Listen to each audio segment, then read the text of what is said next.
நண்பர்களே, இன்று ஆர்சிபிக்கும் பஞ்சாபிற்கும் இடையே நடந்த முதல் தகுதிச் சுற்றுப் போட்டி. அடடா, என்ன ஒரு பரபரப்பு! ஆர்சிபியின் ஆட்டம் அற்புதம். முதலில் பந்து வீசி பஞ்சாபை சுருட்டி எறிந்தார்கள். பிறகு இலக்கை துரத்தி ஆர்சிபி பேட்ஸ்மேன்கள் செய்ததை எல்லோரும் திகைத்துப் போனார்கள். ஆம், இந்த காணொளியில் இந்த போட்டியின் முழு சிறப்பம்சங்களையும் நாங்கள் உங்களுக்கு சொல்லப் போகிறோம். எனவே காணொளியை இறுதி வரை பாருங்கள். இந்த போட்டி உங்களுக்கு பிடித்திருந்தால் ஒரு லைக் கொடுங்கள். இந்த காணொளியின் இலக்கு 1000 லைக்குகள். நண்பர்களே, IPL 2025 தகுதிச் சுற்று போட்டி ஒன்று முல்லாம்பூர் மைதானத்தின் பிரம்மாண்டத்தில் நடந்தது. இந்த அதிரடி ஆட்டத்தில் பெங்களூருவும் பஞ்சாபும் நேருக்கு நேர் மோதின. தோல்விக்கு இடமில்லை. வெற்றி பெறும் அணி நேரடியாக இறுதிப் போட்டிக்குச் செல்லும். தோற்கும் அணிக்கு எலிமினேட்டர் வெற்றியாளருடன் மோத மற்றொரு வாய்ப்பு கிடைக்கும். பெங்களூருவின் கேப்டன் ரஜத் படிதார் டாஸ் வென்று முதலில் பந்து வீச முடிவு செய்தார். காயத்திலிருந்து மீண்டு வந்த படிதார் ஆஸ்திரேலியாவின் அபாயகரமான வேகப்பந்து வீச்சாளர் ஜோஷ் ஹேசில்வுட்டையும் அணியில் சேர்த்திருந்தார். அவர் தனது துல்லியமான லைன் மற்றும் லென்த்திற்கு பெயர் பெற்றவர். மறுபுறம் பஞ்சாபிற்கு ஒரு பெரிய அதிர்ச்சி. அவர்களின் நம்பகமான ஆல்ரவுண்டர் மார்க்கோ யான்சன் தென்னாப்பிரிக்காவுக்கு திரும்பிவிட்டதால் அவருக்கு பதிலாக ஆப்கானிஸ்தான் ஆல்ரவுண்டர் அஸ்மத்துல்லா ஓமர்சாய் அணியில் சேர்க்கப்பட்டார். கேப்டன் பொறுப்பை ஸ்ரேயஸ் ஐயர் ஏற்றிருந்தார். பஞ்சாபிற்கு அவர் மீது பெரிய நம்பிக்கை இருந்தது. பஞ்சாப் அணிக்காக இளம் பிரியான்ஷ் ஆர்யா மற்றும் அதிரடி தொடக்க வீரர் பிரப்சிம்ரன் சிங் ஆகியோர் களமிறங்கினர். பெங்களூருவின் பந்துவீச்சை அனுபவம் வாய்ந்த புவனேஸ்வர் குமார் தொடங்கினார். அவர் தனது ஸ்விங் மற்றும் புத்திசாலித்தனத்திற்கு பெயர் பெற்றவர்.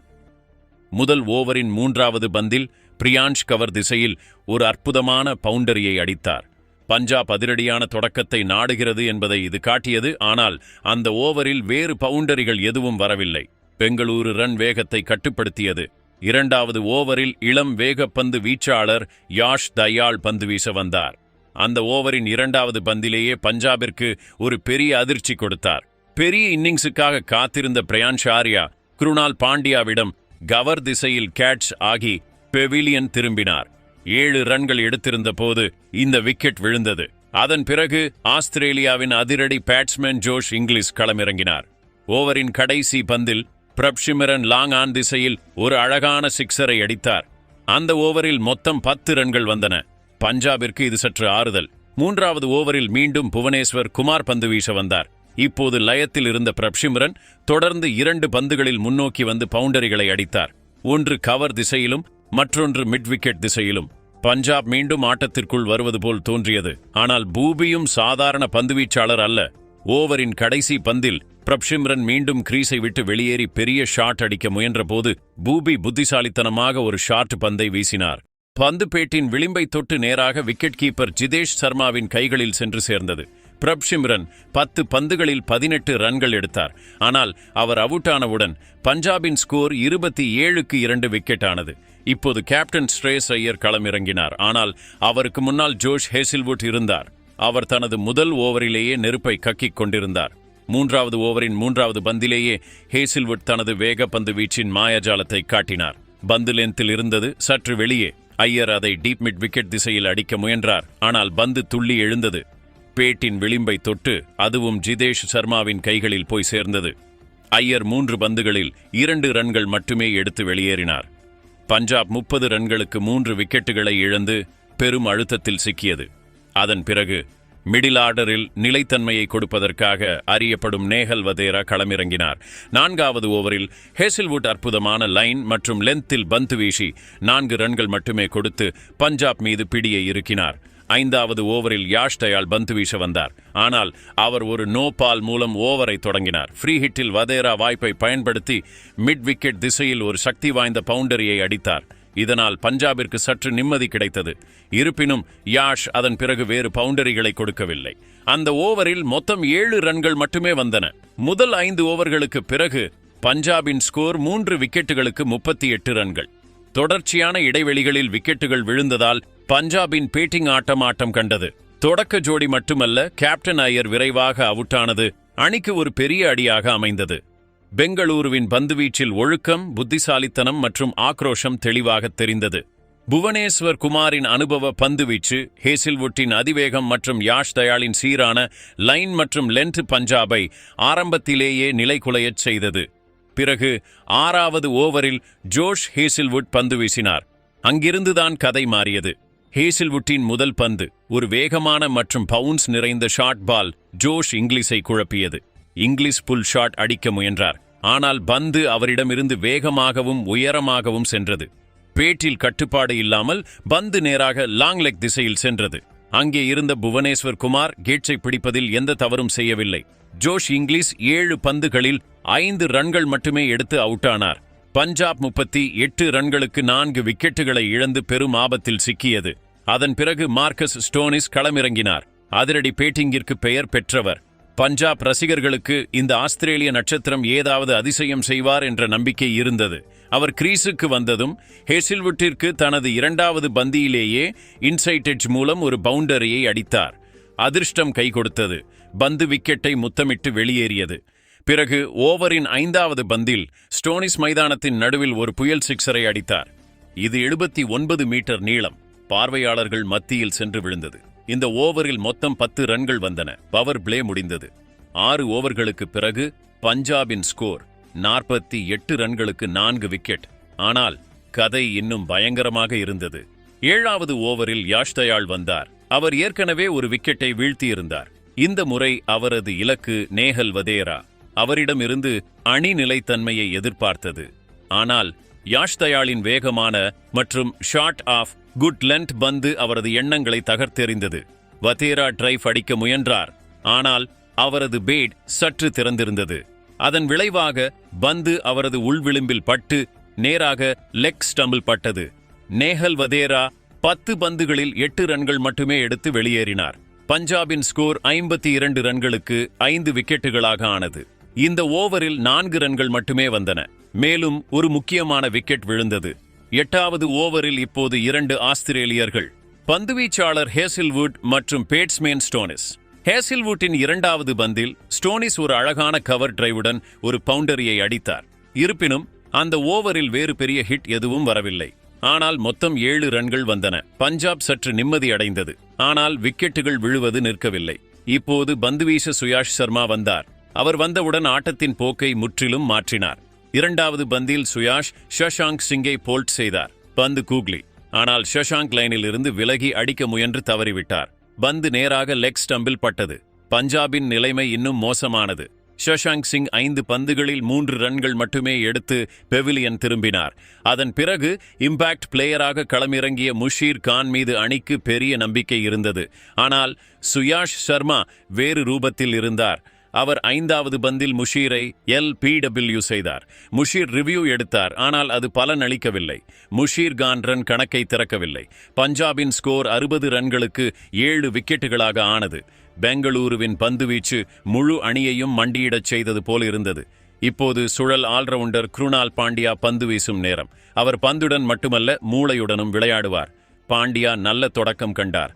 பந்துகள் இறுக்கமான லைனில் பேட்ஸ்மேன்களை கட்டி போட்டார். ஆனால் ஸ்டோனிஸ் இதுவரை தாக்கு பிடித்துக் கொண்டிருந்தவர் 3வது பந்தில் தனது பலத்தை காட்டினார். நீண்ட அடி எடுத்து வைத்து முன்னேறி பந்தை நேராக லாங் ஆஃப் மேல் 97 மீட்டர் தூரத்திற்கு அனுப்பினார். இதுவே இதுவரை அடிக்கப்பட்ட சிக்ஸர்களில் மிக நீளமானது. இந்த ஓவரில் மொத்தம் 10 ரன்கள் வந்தன. 10 ஓவர்களுக்கு பிறகு பஞ்சாபின் ஸ்கோர் 71 ரன்களுக்கு 7 விக்கெட்டுகள். பஞ்சாபின் இன்னிங்ஸின் முதல் பாதி ஒரு கெட்ட கனவை போல கடந்து சென்றது. டாப் ஆர்டர் முற்றிலும் சரிந்தது. பவர் பிளேயிலேயே 4 விக்கெட்டுகள் விழுந்தது. பிறகு மிடில் ஆர்டர் இப்படி சரிந்தது. இது ஒரு தகுதி போட்டிக்கு ஏற்றுக்கொள்ள முடியாதது. ஏற்கனவே 2 விக்கெட்டுகளை எடுத்த சுயாஷ் சர்மா 11வது ஓவரில் மீண்டும் பந்து வீச வந்தார். இந்த முறை அவரது இலக்கு பஞ்சாபின் கடைசி நம்பிக்கையான மார்கஸ் ஸ்டோனிஸ். இந்த அதிரடி பந்துவீச்சுக்கு முன்னால் அவர்தான் தனியாக நின்று போராடிக் கொண்டிருந்தார். ஆனால் இந்த ஓவரின் 3வது பந்து பஞ்சாப் சற்றும் எதிர்பாராத ஒன்றை செய்தது. சுயாஷ் ஒரு கூக்லியை வீசினார். பந்து அற்புதமாக சுழன்று அற்புதமான உயரத்தில் வந்தது. ஸ்டோனிஸ் லைனுக்கு வெளியே சென்று பெரிய ஷாட் அடிக்க முயன்றார். ஆனால் பந்தை அவர் படிக்கவில்லை. பேட் காற்றில் சுழன்றது. பந்து நேராக லெக் ஸ்டம்பில் பட்டது. ஸ்டோனிஸ் 17 பந்துகளில் 26 ரன்கள் எடுத்து அவுட் ஆனார். பஞ்சாபின் 8வது விக்கெட் 78 ரன்களுக்கு விழுந்தது. RCBயின் கூடாரத்தில் கொண்டாட்டம். பஞ்சாபின் டக் அவுட் முற்றிலும் அமைதியானது. அதன் பிறகு பந்துவீச்சின் கட்டளையை மீண்டும் யாஷ் தயாள் கையில் எடுத்தார். கடந்த ஓவர்களில் அவர் தனது துல்லியமான லேண்ட் மற்றும் லைன் மூலம் பேட்ஸ்மேன்களை கட்டி போட்டிருந்தார். இந்த ஓவரில் எந்த விக்கெட்டும் விழவில்லை. ஆனால் ரன்கள் எடுப்பதும் கடினமாக இருந்தது. பஞ்சாப் பேட்ஸ்மேன்கள் இப்போது தற்காப்பு நிலையில் வந்துவிட்டார்கள். இந்த ஓவரில் வெறும் 5 ரன்கள் மட்டுமே வந்தன. 13வது ஓவரில் சுயாஷ் சர்மா மீண்டும் பந்து வீச வந்தார். அவர் ஏற்கனவே 3 விக்கெட்டுகளை எடுத்திருந்தார். நல்ல ஃபார்மில் இருந்தார். ஆனால் பஞ்சாப் பேட்ஸ்மேன் அஸ்மத்துல்லா உமர்சாய் அவரை சற்று ஆச்சரியப்படுத்தினார். 3வது பந்தில் உமர்சாய் ஒரு அற்புதமான ஷாட்டை அடித்தார். மற்றொரு கூக்லியை அவர் சரியாக படித்தார். குனிந்து லாங் ஆன் மேல் ஒரு சக்தி வாய்ந்த சிக்ஸரை அடித்தார். இந்த ஓவரில் மொத்தம் 9 ரன்கள் வந்தன. இது முந்தைய ஓவர்களை விட சிறப்பாக இருந்தது. இப்போது 14வது ஓவரில் கரீபியன் ஆல்ரவுண்டர் ரொமரியோ ஷெப்பர்ட் வந்தார். அவரது பந்துவீச்சில் வேகம் மற்றும் பவுன்ஸ் இரண்டும் கலந்திருந்தது. ஓவரின் முதல் பந்தில் உமர்சாயின் பேட்டிலிருந்து எட்ஜ் ஆகி ஒரு பவுண்டரி சென்றது. ஆனால் 3வது பந்தில் ஷெப்பர்ட் ஹர்ப்ரீத் பிராரை போல்ட் செய்தார். பந்துக்கும் பேட்டிற்கும் இடையே பெரிய இடைவெளி இருந்தது. ஸ்டம்ப்ஸ் காற்றில் பறந்தது. பஞ்சாபின் 9வது விக்கெட் விழுந்தது. கேப்டன் ரஜத் படிதாரின் ஒவ்வொரு பந்துவீச்சு மாற்றமும் துல்லியமாக இருந்தது. இப்போது கிரீஸுக்கு கெயில் ஜேமிசன் வந்தார். வந்தவுடன் ஒரு அற்புதமான பவுண்டரியை அடித்தார். பஞ்சாபின் ஸ்கோர் 100 ரன்களை தாண்டியது. 15வது ஓவரில் மீண்டும் ஜோஷ் ஹேசில்வுட் பந்து வீச வந்தார். அவர் இதுவரை 2 விக்கெட்டுகளை எடுத்திருந்தார். தனது பந்துவீச்சின் வேகத்தை பராமரித்து வந்தார். ஓவரின் முதல் பந்தில் அவர் நாள் முழுவதும் நடந்த ஆட்டத்தின் காட்சியை விளக்குவதை செய்தார்.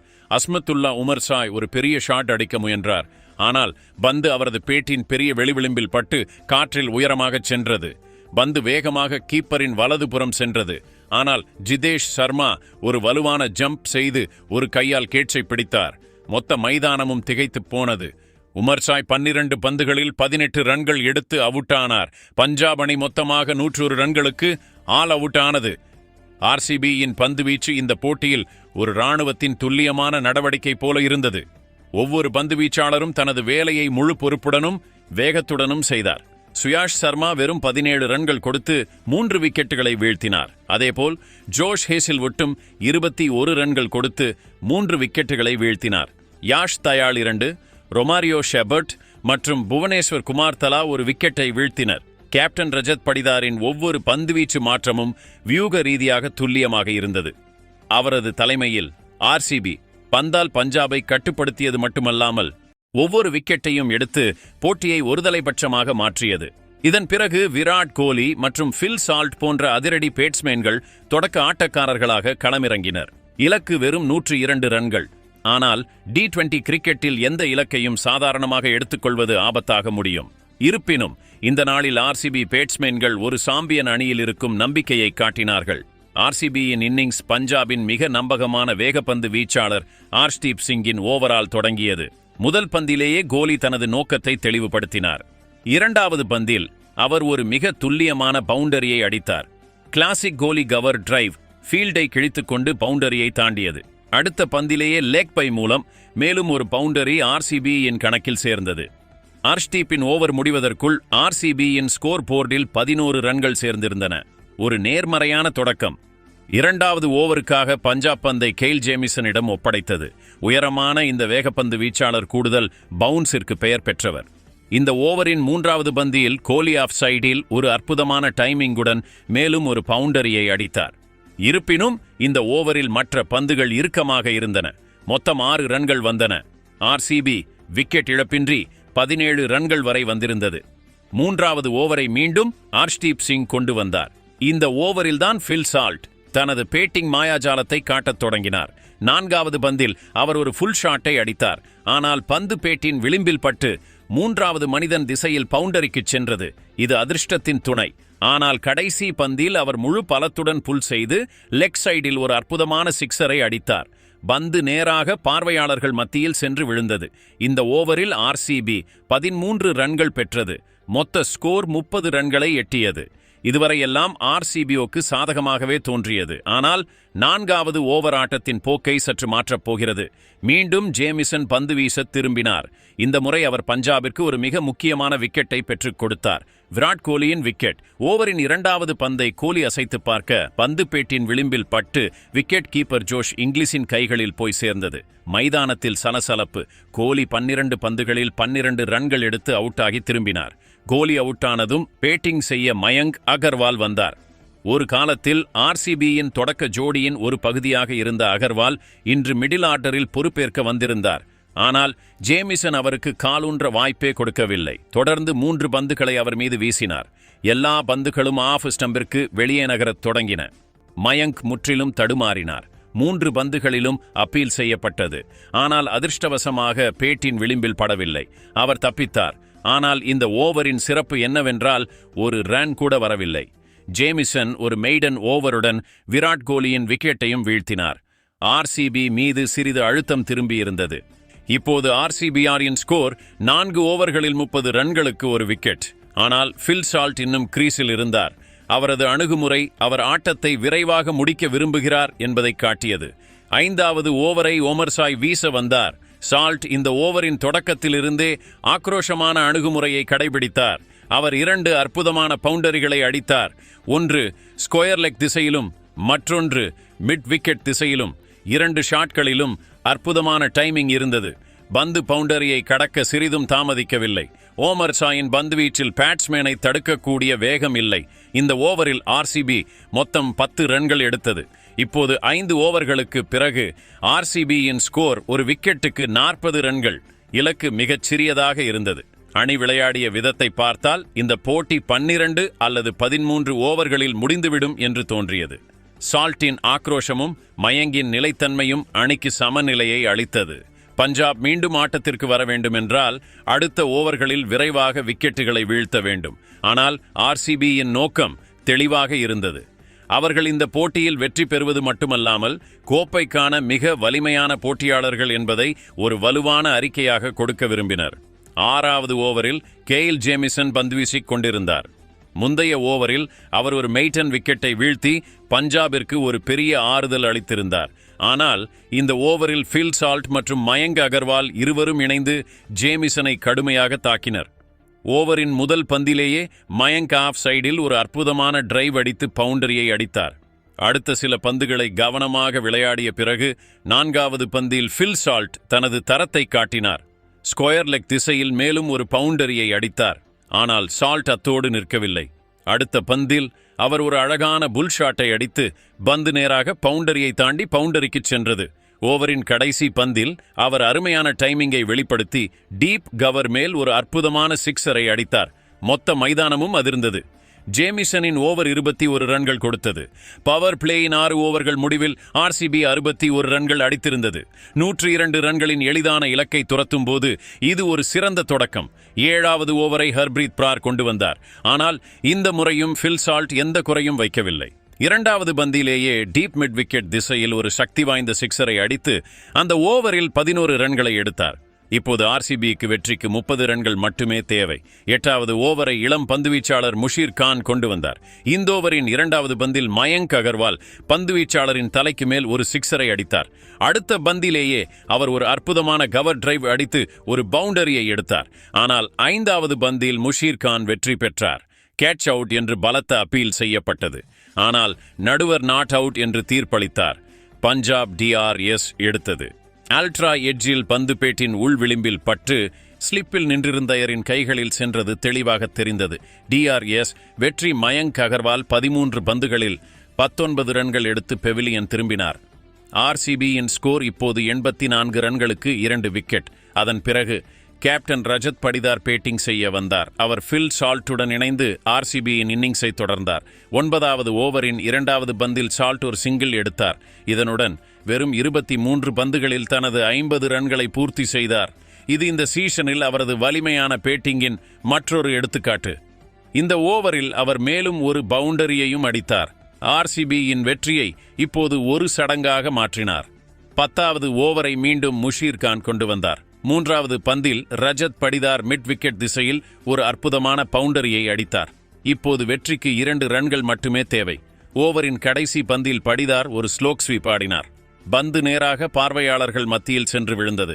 ஆர்சிபி இந்த போட்டியில் 8 விக்கெட் வித்தியாசத்தில் வெற்றி பெற்றது. மிக முக்கியமாக அவர்கள் இந்த இலக்கை வெறும் 10 ஓவர்களில் அடைந்தனர். இது ஒரு ஒருதலைபட்சமான போட்டியாக மாறியது.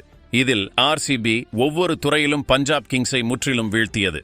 முதலில் பந்துவீச்சில் ஹேசில்வுட் மற்றும் சுயாஷ் சர்மா இணைந்து பஞ்சாபின் முதுகெலும்பை உடைத்தனர். பிறகு பேட்டிங்கில் ஃபில் சால்ட் அதிரடியான தொடக்கத்தை கொடுத்ததுடன் இறுதி வரை களத்தில் நின்று போராடினார். அடடா, நம்ம நியூஸ் கிரிக் சேனலின் நண்பர்களே, இந்த வெற்றிக்கு உண்மையான ஹீரோ யார் என்று நீங்கள் நினைக்கிறீர்கள்? சுயாஷ் சர்மாவின் அபாயகரமான பந்துவீச்சா அல்லது ஃபில் சால்ட்டின் சூறாவளி பேட்டிங்கா? பஞ்சாபின் தோல்விக்கு உண்மையான காரணம் என்ன? இது மோசமான பேட்டிங்கா அல்லது ஆர்சிபியின் அற்புதமான வியூகமா? உங்கள் கருத்துக்களை கமெண்டில் பகிர்ந்து கொள்ளுங்கள். லைக் பண்ணுங்க, ஷேர் பண்ணுங்க. அடடா, என்ன ஒரு போட்டி!